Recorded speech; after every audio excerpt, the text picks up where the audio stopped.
If you're interested in drafting the new Lorwyn Eclipsed set, here are my top 3 white rare cards. At number 1 we have Slumbering Walker, 3 and a white. It's a 4/7 body creature giant warrior. This creature enters with 2 -1/-1 counters on it. At the beginning of your end step you may remove a counter from this creature. When you do, return target creature card with power 2 or less from your graveyard to the battlefield. So this card's coming out as a 2/5. It's then at the beginning of your end step to become a 3/6, and you're getting a card back from your graveyard. And the next turn you're getting another card from your graveyard if you have it. And then on top of that, if you do need to put blight counters on this card again, you are then able to return creatures for free at the end of every turn. This is a way to get a lot of your small power cards back from the graveyard onto the board. But on top of that, this card removes -1/-1 counters on it automatically every turn. So it ramps up back to its original size of 4/7, which for 5 mana is a pretty tough creature to deal with. So all around, I see this as a very strong card. At number 2, we have Winnowing, 4 and a white, so it's 6 mana. But you can convoke it out, so that's not too bad.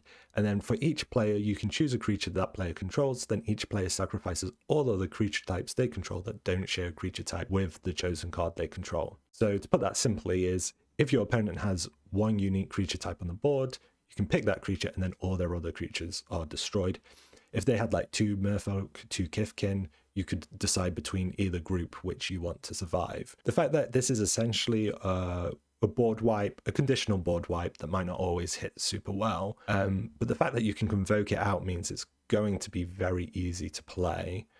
This is a card I feel like will save you in a lot of game states where you fall behind, or in a lot of game states where your opponent is playing a tribal synergy but they have one or two creatures that aren't in that tribe.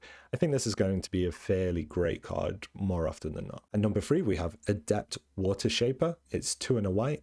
Creature Merfolk Cleric. It's a 3/4 body. Other tap creatures you control have indestructible.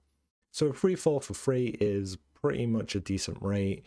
The fact that all your other creatures can swing, and as long as they don't have vigilance, they're gaining indestructible. There are some downsides where you might swing, this might get removed, and then your opponent has a block to answer your swing that isn't maybe preferable to you. But other than those scenarios which you can kind of play around, this is a great way of creating a board state where you can attack, but your opponent has to consider their attacks much more carefully. Also, because there are convoke cards in this format and other ways to tap creatures, you will be able to tap a creature to block some kind of removal that might come your way. So I think all said and done, this is going to be a pretty great white card.